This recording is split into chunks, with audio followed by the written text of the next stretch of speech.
अस्सलाम वालेकुम नदी प्रोग्राम आज मुबारक के साथ आप सबके इल्म में है कि एक तरफ सुप्रीम कोर्ट है और दूसरी तरफ वो चोरों का टोला, उसमें जो जो शामिल है हम आपको बताते रहते हैं।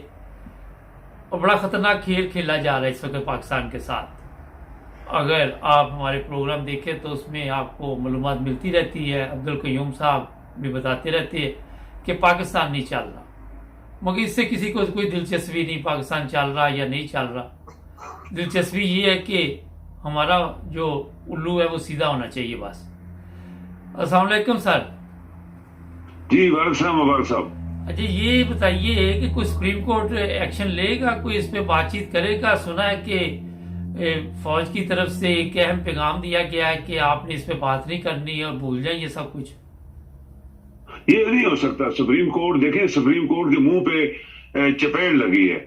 ये आप कहेंगे मुबारक साहब, दुनिया में ऐसा होता नहीं है कि पहली बात यह है कि पाकिस्तान का पहले दिन ही से जो माफियाज ने इस मुल्क का असर किया है, आज जिस हालत में हम बैठे हुए हैं, पहली बात है पार्लियामेंट है ही नहीं है। पार्लियामेंट आधी में से ज्यादा पार्लियामेंट तो घर में बैठे हुए हैं। तो वो कौन सी पार्लियामेंट है? कौन से उनको डिसीजन है?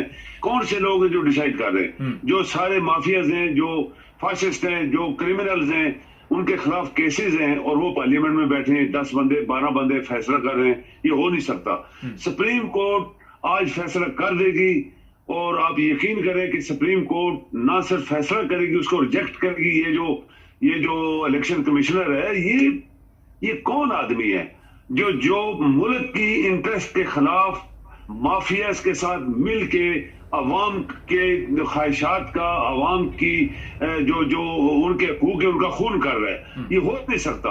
अगर ऐसा चला तो फिर कल कोई भी हुकूमत अपनी मर्जी से हुकूमत करेगी। वो बोलेगी हम इलेक्शन नहीं कराएंगे, ये 5 साल बाद बोलेंगे हम इलेक्शन नहीं कराएंगे, हम तो 6 साल और रहेंगे जैसे माशाल्लाह लगते रहे, तो फिर मुल्क थोड़ी चलने वाला है। आप देखें मुबारक साहब, छोटी सी मिसाल, तुर्की में जलजला आया, 1 लाख आदमी उनका मरा, लाखों दुनिया जख्मी हुई, करोड़ों अरबों का उनका नुकसान हुआ, लेकिन उन्होंने बोला इलेक्शन टाइम पे होंगे। ये उसके सदर ने बयान दिया कि हमारे जो इलेक्शन का टाइम था उसी पे होंगे, हम एक दिन आगे पीछे नहीं करेंगे। जो कौमें जिंदा होती हैं, जो मुल्क की इंटरेस्ट की बातें करते हैं, सोचते हैं, वो ऐसे लोग होते हैं।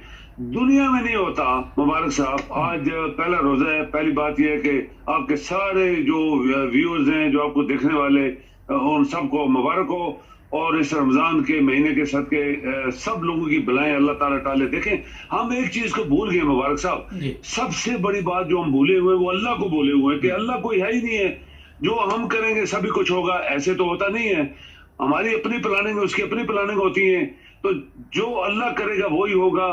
कहते हैं ज़बान खलक को नकारा खुदा समझो। जो अवाम कह रही है ऐसे ही होगा इंशाअल्लाह ताला।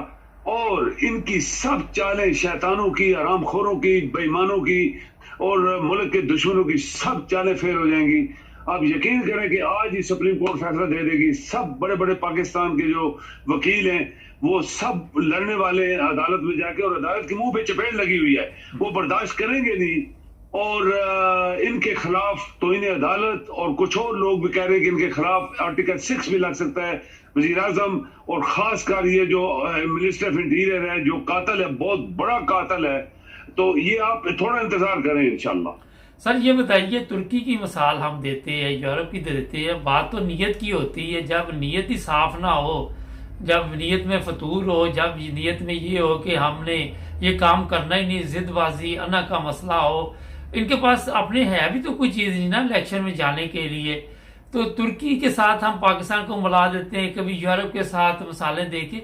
हमारी तो ये औकात ही नहीं पाकिस्तान के जो भी लोग ये जिम्मेदार हैं कि इन लोगों के साथ कोई इन लोगों की मिसालें दें। क्यों नहीं मुबारक साहब, अगर आपने तरक्की करनी है, 75 साल तो हमने जलालत देखी है ना। 75 साल पाकिस्तानी कौम ने जलालत देखी है। 75 साल पाकिस्तानी कौम को इंसाफ नहीं मिला। 75 साल लोगों को रोटी, इज्जत, तालीम, मेडिकल नहीं मिला। तो आज 75 साल के बाद अगर एक आदमी खड़ा हुआ है, वो देख के, चूंकि वो यूरोप घूम के गया था, तो उसके दिमाग में ये बात आई और वो पाकिस्तानी को लिए लड़ रहा है। वो खुद कहता है मुझे कोई ना पैसों की जरूरत है ना किसी और चीज की जरूरत है, लेकिन मैं आवाम के लिए लड़ रहा हूं। अब हम यूरोप की इसलिए मिसालें देते हैं कि यूरोप के अंदर मुबारक साहब एक बात नोट करें, आज प्रेसिडेंट हाउस में वहां पे बड़े बड़े तगमे लोगों के जनाब वो छातियों पे लगाए जा रहे हैं। कभी आपने पूरी दुनिया जो डेवलप्ड है कभी देखा है कभी किसी को तगमा लेते हुए या देते हुए? बताएं मुझे। कोई शख्स ना तगमा लेता है ना देता है, ना उनके पास पैसा होता है, ना वो पैसा खर्च करते हैं आराम खोरी की चीजों पे। पाकिस्तान भूखा मर रहा है, पाकिस्तान के लोग भूख के लिए सड़कों पे बच्चे औरतें बूढ़े खड़े हैं और मर रहे हैं वहां पे, उधर गिरते हैं बेहोश हो जाते हैं, लाशें उठा के ले जाते हैं, आटा देंगे भाई तुम्हारे बाप का आटा है तू दे ना।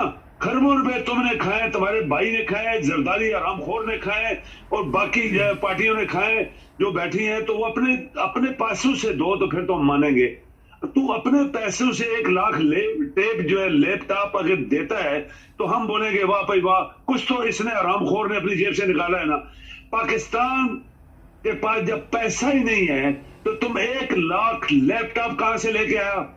रोटी का आटा मुफ्त कहां से देने वाला है जब लोगों के पास पैसे नहीं है? लोग तू कहते हैं हम IMF तुम्हें कामा नहीं दे रहा, सारी दुनिया तुम्हें लिफ्ट नहीं दे रही, पूरी दुनिया के पास जाते हो पांव पकड़े हुए वो पैसे नहीं है, तो ये पैसे कहां से आ गए?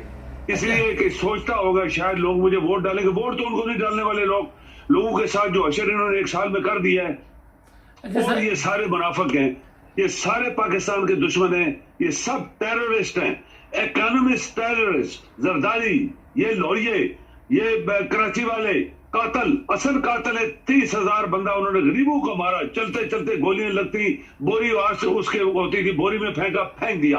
ये वही लोग है ना। किसी को क्यों पाबंदी नहीं लगी? किस पार्टी पे? कराची वाले दूसरी दुनिया से पैसा लेके पाकिस्तान को खत्म करने के लिए काम कर रहे थे, उस पार्टी पे MQ के क्यों आज तक पाबंदी नहीं लगी? क्यों जरदारी की पार्टी पे पाबंदी नहीं लगी जब वो खरबों रुपए पाकिस्तान के खा गया? उसने हुकूमत दुबई में बैठ के की इस मुल्क के ऊपर। ये शरीफे जो है ये आज से 40 साल से पाकिस्तान को पैसा लूट रहे हैं। क्यों उस पार्टी पे पाबंदी नहीं लगी? क्यों ANP पे पाबंदी नहीं लगी? क्यों बलूचिस्तान की पार्टी जो पाकिस्तान के दुश्मन रोज फौजी मारते जा रहे हैं? आप देखें मुबारक साहब, जिस मुल्क के अंदर इतनी बड़ी फौज पुलिस ये वो कितनी टर्रे मारते हैं, रोज पाकिस्तानी फौजियों की, पुलिस की, गार्ड्स की वहां पे लाशें गिरती हैं। कौन देख रहा है? कौन उनको कंट्रोल कर रहा है? नहीं कर रहा तो पाकिस्तान नहीं चल रहा। मैं तो बहुत अरसे से कह रहा हूं पाकिस्तान नहीं चल रहा। पाकिस्तान 0% नहीं चल रहा, 1% आगे जाता है। लोगों को जब पैसे लोग देते हैं उधार लेते हैं 4% पीछे जाता है। तो दुनिया में ऐसे होता नहीं मुबारक साहब, लोगों ने सीखा है, लोग सीखते हैं कि ये बंदा जो है इसने तरक्की क्यों की है, मुझे भी मैं इससे कम नहीं हूं। तो यूरोप ने तो तरक्की की, जंग भी हुई, जंग दोम तबाह बर्बाद हो गए। आज देखें दुनिया की सुपर ताकत वही है, दुनिया की सबसे ज्यादा डेवलप्ड कंट्री वही है। तो क्या पाकिस्तानी जो बाहर बैठे हुए, आप बैठे, बाकी दुनिया बैठी जहां जहां, क्या ये नालायक लोग हैं? ये काबिल लोग हैं, ये वतन लोग हैं, ये काम करने वाले लोग हैं, लेकिन इनको तो नजदीक नहीं आने देता ना माफिया। वो माफिया जो अभी हमारे ऊपर चढ़ गए और माफिया के सपोर्टर जो है वो माफियाज, उनकी कुर्सियां चली जाएंगी, उनकी दौलत जो छिपाई हुई है, जो पाकिस्तान की जमीनें, दौलत, पैसा छुपा के फैक्ट्रियां बनाई हुई है जाली और दुनिया में उनके अकाउंट्स में पैसा है। तो वो तो नहीं आपको मुझे ये किसी और काबिल लोग जो बैठे हैं दुनिया में, जो यहाँ यूरोप में तो फायदे यूरोप वाले उनसे, उनकी काबिलियत से, लेकिन पाकिस्तान उनसे फायदा नहीं उठा रहा क्योंकि पाकिस्तान उनको जाने नहीं देते। जरा सी बात होती है पकड़ के जेल कर दो, जरा सी बात करोगे जेल में भेज दो उसको। तो ये फासिस्ट जो हुकूमतें होती थी दुनिया में वो ये करती थी, एक बंदा बोलता है उसको फांसी दे दो ताकि दूसरा डर जाए। तो अभी तो लोग डरते नहीं है, सोशल मीडिया आ गया है, दुनिया तरक्की कर गई है। तो जो हमारे साथ हो रहा है और जो होता रहा है उसका अभी खमियाजा ये लोग भुगतने वाले हैं। मैंने आपको बताया था, मैं देख रहा हूं कि इंशाल्लाह बहुत जल्दी बहुत सारे लोगों को फांसी मिलेगी। ये मेरी आंखें देख रही है, मेरा दिमाग देख रहा है, लेकिन उस मंजिल तक पहुंचने के लिए हमें और कुर्बानियां देनी है। कायदा ने कहा था पाकिस्तान तो मैंने बना दिया, लेकिन इस पाकिस्तान के लिए हमने बड़ी बड़ी कुर्बानियां देनी है। वो ये कुर्बानियां है, पाकिस्तानी कौम ने 75 साल कुर्बानी दी है।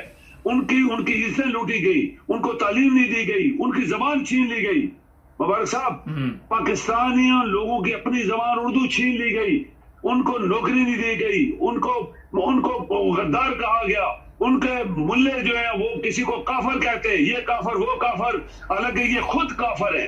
तो ये सब कुर्बानियां कायदे आज़म ने कहा था बड़ी देनी है, वो हम दे रहे हैं। लेकिन अभी इंशाअल्लाह मुबारक साहब ये बात याद रखना मेरी, पाकिस्तान आगे जाएगा, पाकिस्तान मूव करेगा और वो इमरान ही होगा बंदा जो इस पाकिस्तान को आगे लेके जाएगा। बहुत शुक्रिया सर आपका।